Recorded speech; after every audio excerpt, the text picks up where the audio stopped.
Mae'r cylch wedi cael ei drawsnewid fan hyn ac nawr, fel chi'n gallu gweld, yn bwnsio. Pawb yn eiddgar i weld pa mor ddwfn yw pocedi'r prynwyr. Ac yma wrth ochr i fwynhau'r cyfan oll, mae Sioned Lloyd Owen o fferm Red House ger y Dre Newydd. Sioned, croeso ato ni.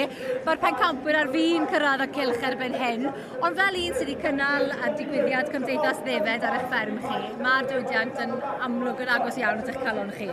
O, yndi, mae'n bwysig iawn, Meinir.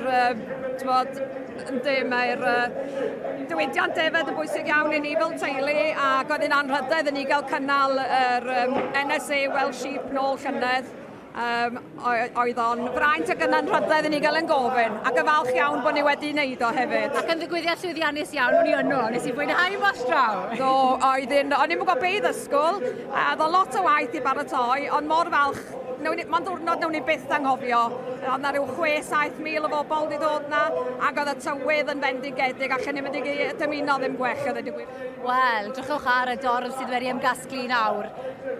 Wrth gylch y Defaid, chi'n gwybod, mae'n argoeli'n dda pan mae yna growd o amgylch y ring, yn diwedd? O, yndi, mae yna fwrlwm yma. A dyma nhw, y pencampwyr yn camu mewn i'r cylch, edrychwch arnyn nhw.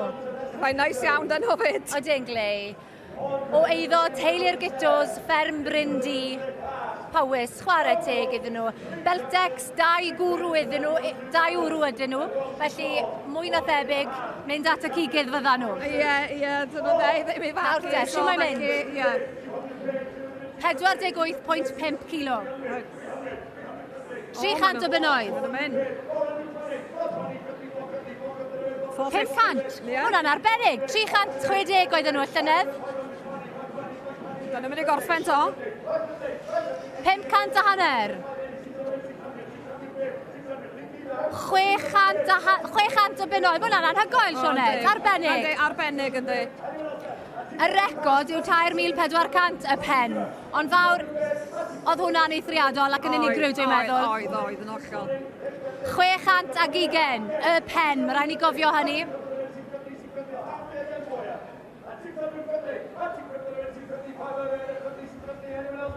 600 a hanner. Chi'n gweld pwy sy'n mewn, Sioned? Gyda i'n syniad pwy sy'n mewn. Cadw ddwylod y boced nawr. 600 a hanner.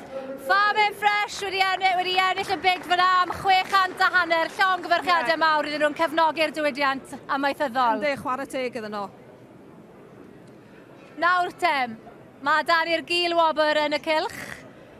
Teulu'r hôl o Gaer Llywelyd, mae gyda nhw 1 fenyw, 1 gwrw fan hyn nawr, Dutch Texel yw'r rhain. Gawn ni weld faint o'i thrain wan. Mae'r un ar smotyn bach di, petai honno nhw'n fenw, fydde nifer fawr o bobl eisiau honna i fagu. Ie, yn hollol.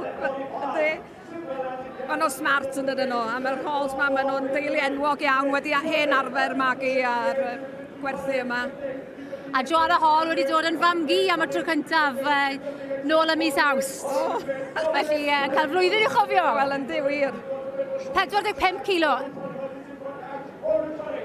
520, Sioned. Waw. 580. A mae'n braf i weld, mae ffermwyr yn cael chydig bach yn fwy am ei hwyn fan hyn yn fferia. Wel, yndyn. Fel ydys i gyda, mae yna lot o ofal a paratoi wedi bod ar rhain i gael nhw i edrych fel hyn.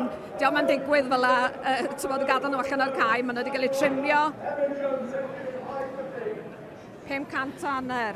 Emyr Jones, Brooklands yn prynu reina am 500 a hanner i deulu'r hôl Caer Llywelyd. Wel, dyn ni gweud, mae pawb wedi cyffroi achos mae prisiau da wedi bod yma. Ynddi, sy'n eisiau cwyno ar y prisiau heddiw, neu goes. Ond mae'n braf i weld y prynwyr yn cefnogi'r ffermwyr a hefyd i cwsmeriaid yn diolch i nhw am eu ddydlondeb yn ystod y flwyddyn. Ynddi, wrth gwrs bod o'n chwarae teg i bawb sydd wedi dod yma heddiw i wneud yr ymdrech.